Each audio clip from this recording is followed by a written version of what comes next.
먼저 기업 이론과 조직 경제학에 대해서 한번 알아보는 시간들을 가져볼 겁니다. 그러니까 뭐 첫 번째 질문이었죠. 협동조합과 주식회사는 무엇이 다른가? 어떠세요? 아까 간단하게도 이야기 드렸는데 신속이 책임이고 주주의 이익이 우선이 되는 게 주식회사라고 한다면 협동조합은 조합원의 이익, 조합원을 위한 부분이 우선되고 1인 1표라고 이야기하는 출자금의 돈의 영향보다는 사람의 중심 포켓이 맞춰져 있다라는 부분들도 있을 것 같습니다. 요거는 조금씩 그러니까 이후에 들어가면서 짚어보도록 하고요. 두 번째 질문 같은 경우에는 가치 창출의 원천이 무엇인가? 협동조합도 그 구성원의 가치들이 담겨 있다라고 보시면 돼요. 그러니까 그러니까 내가 포함된 협동조합이란다면 내가 가장 중요하게 생각하는 가치가 담겨 있을 확률이 높습니다. 그게 없다면 내가 그 기업에 그 협동조합에 있을 이유가 없는 거죠. 아닌가요? 여러분들이 중요하게 생각하는 가치 한번 생각해 보시면 좋겠는데요. 저는 그러니까 복지에 대한 이야기, 그러니까 인간다운 삶, 특히 그 중에 아동 청소년의 인간다운 삶에 대한 고민들이 조금 많은. 그래서 제가 그러니까 한때는 꿈꾸었던 게 꿈 디자이너라는 것들의 부분들. 지금도 뭐 그것을 포기한 건 아니지만 우선순위에서 조금 뒤로 가 있는. 예전에는 꿈 디자이너라고 하는 자격증도 한번 만들어 보고 싶었다라는 부분의 고민을 가지고 있었어요. 근데 지금은 그러니까 제가 고민하고 있는 보호 종료, 이게 시설에서 생활하다가 어, 현장으로 들어가는 아이들의 자립에 대한 고민들이 좀 높다 보니까 거기에 포켓이 좀 많이 맞춰져 있다라고 말씀드릴 수 있는데, 여러분 각자가 가진 가치가 다를 수 있습니다. 직장을 선택할 때도 이런 가치들이 들어가게 되는 거죠. 저는 자율성이 뭐라고 해야 하죠? 가장 중요했어요. 직장을 갈 때. 그래서 제가 이 복지 쪽에 20여 년을 일하면서 옮길 때마다 급여가 내려갔어요. 그러니까 안에 있으면 계속 올라가는데 이직을 하는 순간 급여가 떨어졌어요. 보통 이직하면 급여가 올라가야 되는데 저는 반대였어요. 근데 반대로 옮기는 순간 자율성은 높아졌어요.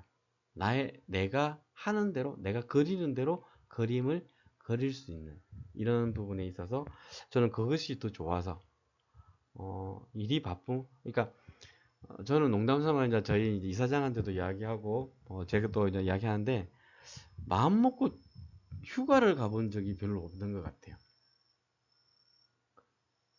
뭐 저만 그런 게 아니고 저희 이사장도 그랬고, 근데 지금 현재 있는 직원들, 젊은 직원들 같으면 이해하지 못하고 어, 꼬박꼬박 잘 챙겨 가더라고요. 그게 이제 나쁜 건 아니잖아요.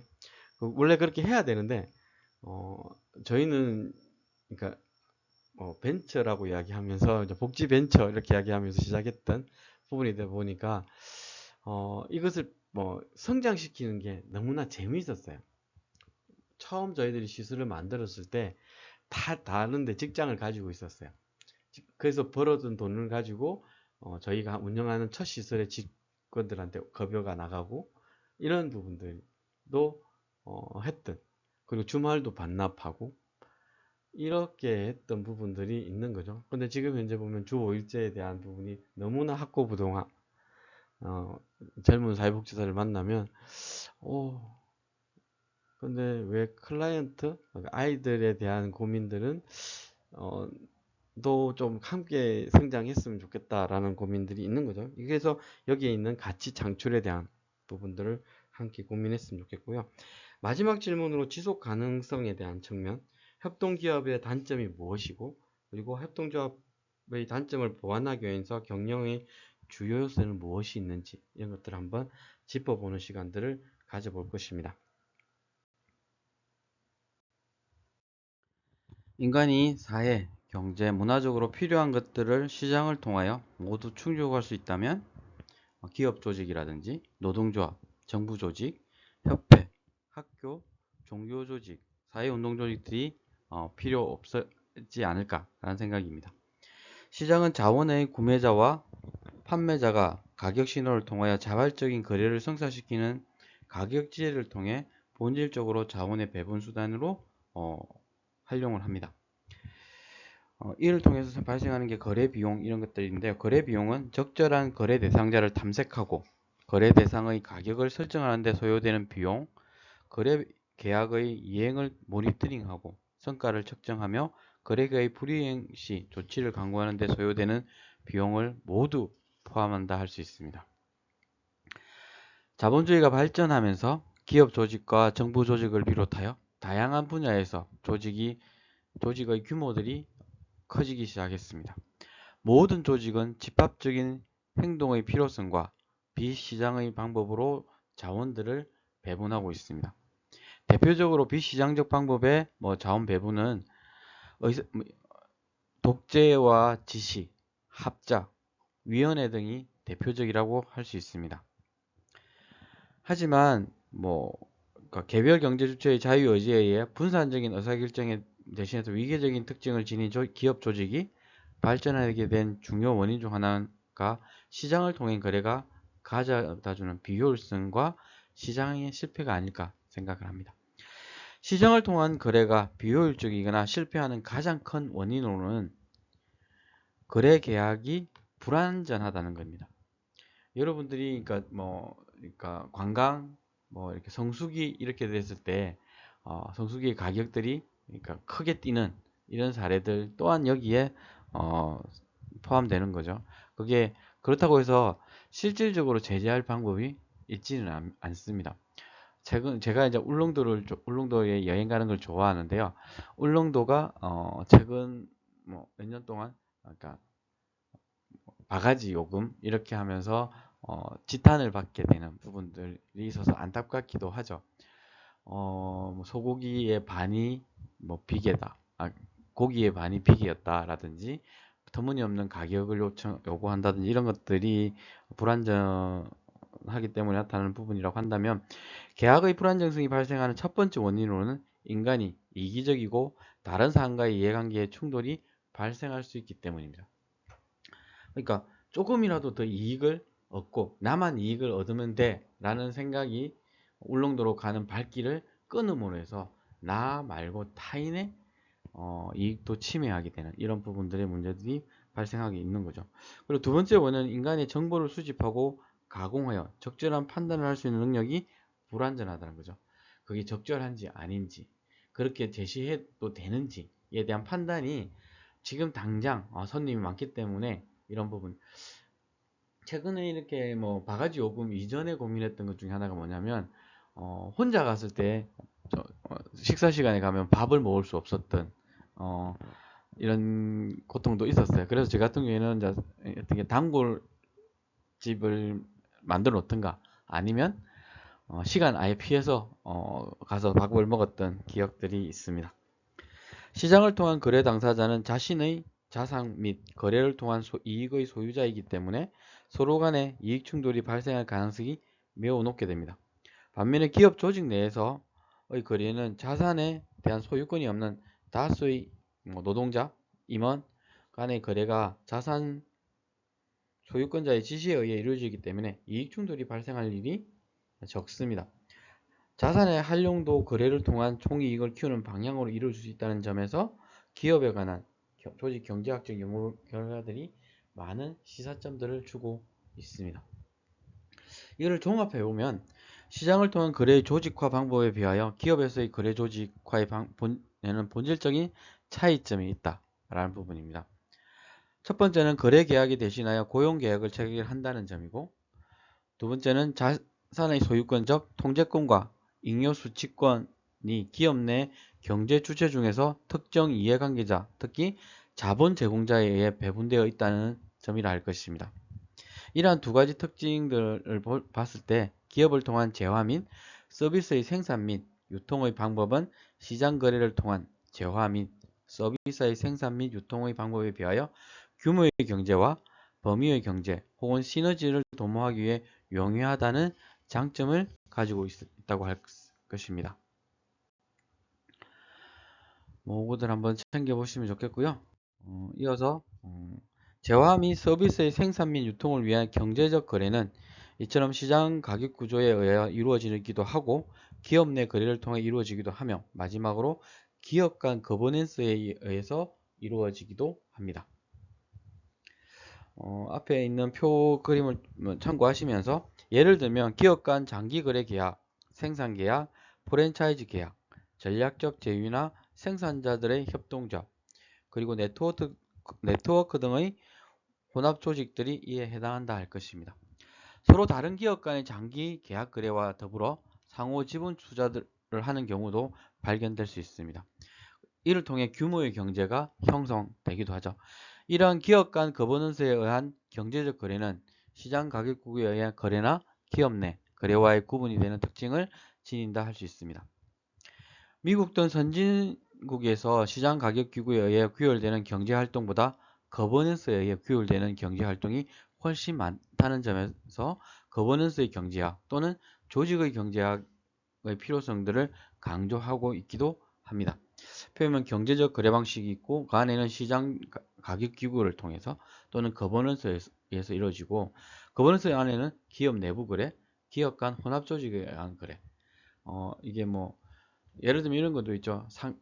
하청 업체들을 통해서 이렇게 하는 것들인지 이런 것들 그리고 협력, 협약 이런 형태를 통해서 이루어지는 것들이 많이 있다라고 보시면 될 것 같고요. 이어서 두 번째로 기업 소유 형태의 다양성을 한번 공부해 보겠습니다.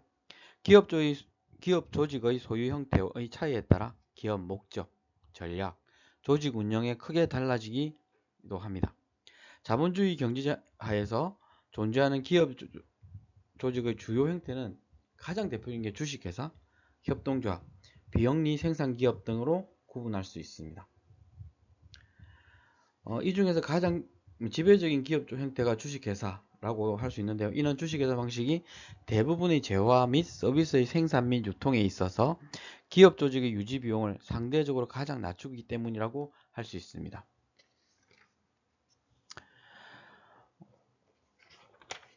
주식회사는 자산의 소유권과 통제권의 사실상 분리를 통하여 의사결정 비용을 줄이고 주식시장의 형성을 통하여 경영자의 대리인 비용을 줄일 수 있을 뿐만이 아니라 다수의 소액 자본가들로부터의 자본 조달 비용을 낮출 수 있는 데 기여하고 있다. 여러분들도 주식 거래 하시는 분들 많이 있으시죠? 이걸 통해서 부를 늘렸다가 까먹는 경우도 있고 이렇게 하는데 그것도 하나의 방식이다. 최근 들어서는 협동조합에도 이러한 것들이 도입되기 시작을 했습니다. 저희 지프라기 협동조합 안에도 그 내용들을 포함하고 있는데요.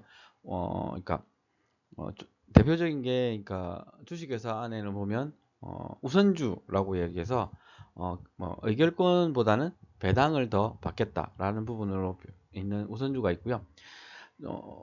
협동조합 안에도 우선 출자권이라는 것들이 있습니다. 이런 부분들을 한번 한데 그러니까 우선주하고 방식은 조금 차이가 난다라고 보시면 될 것 같아요. 주식회사 이외에 존재하는 기업 중 조직의 형태를 보면 가장 발달한 게 협동조합, 비영리 기업으로 볼 수 있습니다. 기업의 생산 활동은 자본, 노동, 원료의 제공자와의 계약을 통하여 조달된 투입 요소의 기술과 경영이 결합하는 방식으로 이루어지고 있습니다. 이를 통해서 생산된 재화와 서비스는 구매자에게 판매되는데 자본, 노동, 원료, 상품의 시장 구조와 거래의 특징 등을 통해서 시장을 통한 계약 비용들이 발생하게 되고 가장 높은 쪽에서 그 기업을 소유하려는 유인이 나타난다. 이런 부분에서 결정권을 지기 위해서 주식회사 같은 경우는 지분 전쟁도 하고 이렇게 하죠. 기업 소유 비용을 결정하는 요인을 보면 여러 가지들이 있는데 소유주들 간의 이해의 동질성, 이제 합종 연행하죠. 결정권에 가서 기업 성과 측정의 용이성, 그리고 기업과 종업원 간의 이해관계의 일치성 등이 있습니다. 이걸 다시 말해보면 기업의 소유 비용은 소유주들 간의 집단적인 의사결정 비용, 경영자의 대리인 비용, 기업과 종업원의 사이의 기회주의적 전략적 행동이 여기에 속한다 할 것입니다. 기업의 소유권이 부재한 비영리 기업에 대해서 살펴보면 시민의 권리 옹호를 위해 권익 옹호를 위해 주요 목적으로 하는 단체 비영리 민간단체에 여기 속하겠죠. 재화와 서비스를 생산하는 비영리 기업은 흔히 이윤을 목적으로 하지 않는 조직으로 어떻게 오해 아닌 오해를 하고 있습니다. 하지만 비영리에 대한 기존 연구들을 보면 본질적으로 이윤을 창출하지 않는 게 아니라 이윤 배분을 금지하고 있어요. 예를 들어서 협동조합 안에서 사회적 협동조합 같은 경우에도 배당이라는 것들을 못하게 막고 있고요. 시민단체에서 운영하는 아니면 사단법인, 사회복지법인에서 운영하는 시설들 안에서도 이런 것들을 이야기하고 있고, 사회적 기업을 하는 기업 안에서도 일정 비율 이상은 지역사회 아니면 사회 문제 해결을 위해서 우선 사용해야 된다는 제약들을 걸고 있습니다. 창출된 이윤을 해당 기업에 대한 통제권을 보호하고 있는 사람들에게 배분하지 않는다는 점을 규정하고 있다고 설명드렸죠. 비영리 기업 같은 경우에는 자산에 대한 통제권과 잉여수취권을 동시에 행사하는 지분이 존재하지 않는다라고 보시면 될 것 같습니다. 협동조합 같은 경우에도 지분 방식으로 결정하는 것이 아니라 1인 1표제라는 부분들로 이것을 막고 있는 부분이죠. 소유자가 존재하지 않는 비영리 기관이 존재하는 이유에 대하여 계약 비용과 소유 비용의 최소화 논리를 빌어 추론해 본다면, 계약 비용이 가장 많이 소요되는 이해관계자가 소유했을 때 소유 비용도 상당히 높아지는 경우가 있다는 점을 발견할 수 있습니다. 그래서 소유권이 부재한 비영리 기업에서의 소유 비용에 대한 연구는 아직까지는 그렇게 많지 않지만, 비영리 기업이 종사하는 서비스 산업이 규모의 경제성이 낮고 위험 수준이 상대적으로 낮은 특성을 지니고 있기 때문에 대리인 비용과 의사결정 비용이 상대적으로 높지 않은 것을 알 수 있습니다.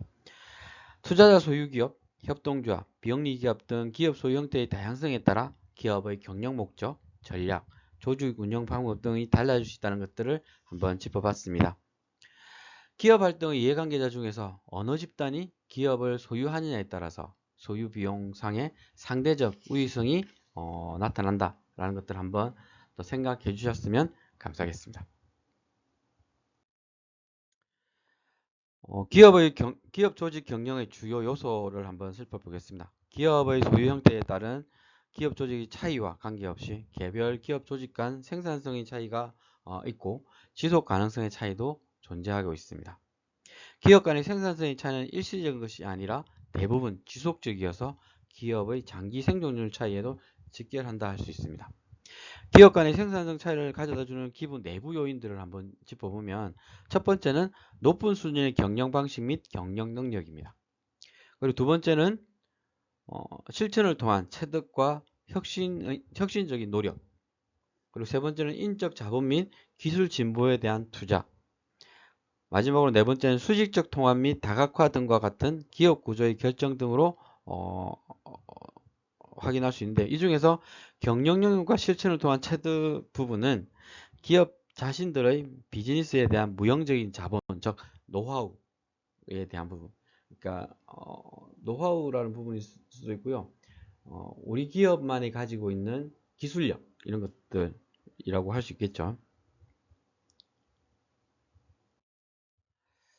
다음으로 질 높은 경영 방식을 유지하는 기업은 다양한 차원에서 나은 성과를 내는 경향들이 있습니다. 규모가 크며 보다 생산적이고 더 빠르게 성장하며 높은 생존율을 보이고 있고, 우수한 경영 방식은 종합원당 매출액, 이윤 등의 긍정적인 영향을 주고 있는 것 또한 그러니까 연구 결과에서 나타나고 있습니다.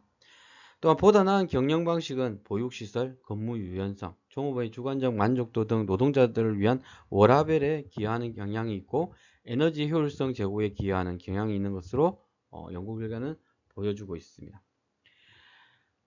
기업 성과의 결정적인 요인들로 보면 환경, 전략, 조직 등 세 가지로 나눌 수 있습니다. 앞에 화면에 있는 도표를 보시면 환경적 요인은 시장 및 기술 환경과 제도 환경 요인으로 구분할 수 있고, 시장 및 기술 환경 요인은 고객, 현재 및 잠재적 경쟁자, 공급자, 대체제 및 보완제의 관계, 기술 환경 등으로 나누어질 수 있습니다. 그리고 제도 환경적 요인은 정부와 비정부 조직 등에 의한 사회적, 법률적, 규제적, 지구 환경적 제약 요건들로 의미할 수 있는데요. 자세하게 한번 보면 환경에는 고객, 경쟁자, 공급자, 보완제, 대체제라는 부분들이 성과에 영향을 미치게 됩니다. 그리고 조직 부분에서는 조직 구성원들에서 조직 설계, 조직 루틴, 조직 문화가 들어갈 거고요. 환경에 있어서도 정부와 NGO에 대한 사회적, 법률적, 규제적, 환경적 제약 요건도 검토해 봐야 되는 부분이겠죠. 그리고 전략에는 비즈니스 전략, 기업 전략, 사회적 기업 같은 소셜 미션, 비전 이런 것들을 다 고려할 필요들이 있다라고 하겠죠.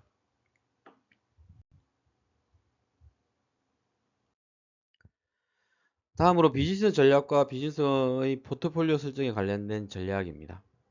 비즈니스 전략은 기업이 비즈니스를 통하여 어떻게 가치를 창출할 것인가에 관한 것을 말하고, 기업 전략은 비즈니스의 포트폴리오에 관한 것을 말하며, 마지막으로 이러한 전략을 실행하고 실현할 수단, 즉 조직에 관한 것들을 살펴보려고 합니다. 방향을 설정하는 것은 전략이고, 이러한 전략을 조직 구성원들 모두가 실행하도록 하는 것은 조직 경영이라고 할 수 있습니다. 이 조직에 있어서의 요소는 사람, 조직 설계, 조직적 루틴, 그리고 조직 문화로 표현할 수 있고요. 여기에서 이제 하나씩 살펴보면 첫 번째 요소는 기업에 속한 사람입니다. 여기서 말하는 사람은 지식, 숙련도, 선호도, 개인적 믿음, 그리고 기업 내부 및 외부 사람들의 네트워크 측면에서 평가될 수 있습니다. 지금도 그런 부분들, 열정을 가지고 있는 사람들이 모여서, 그러니까 기업을 운영하고 이렇게 하지만, 우리 부모 세대들, 아니면 여러분들 세대라고도 할 수 있겠죠. 부모 세대들 같은 경우는, 우리나라가 이제 산업 발전을 많이 할 때, 나의, 뭐, 건강? 이런 것보다는 기업의 성장에 헌신을 다했던 이런 모습들을 볼 수 있는 거죠. 중동에 가서, 밤새워서 일을 하는 이런 것들을 볼 수 있는 거죠. 두 번째는 조직 설계입니다. 조직 설계에는 직무 설계, 위계적 권한 및 보고 구조, 의사결정 권한 및 책임의 배분 등 공식적 내부 조직 구조, 아웃소싱 및 수직 통합 등 기업의 경계, 기업 재무 및 기업 거버넌스, 그리고 비공식적 네트워크 등이 포함됩니다. 세 번째 요소는 조직적 루틴의 경우는 기업 내에서 일하고 있는 정보가 수집된 후 확산되는 공식적, 비공식적 프로세스 및 절차를 말하는 거고, 자원이 배분되고 성과를 측정하며 그에 대한 보상을 하는 프로세스 및 절차를 말합니다. 그리고 의사결정이 이루어지는 프로세스 및 절차에 관한 것들이 여기에 속한다. 그러니까 흐름을 어떻게 메꿔 나가는가, 이런 것들이 여기에 속한다 하겠죠. 마지막 요소는 조직 문화입니다. 해당 기업만의 공유된 가치, 믿음, 규범, 교육 언어 이런 것들을 이야기하고 있는 거죠.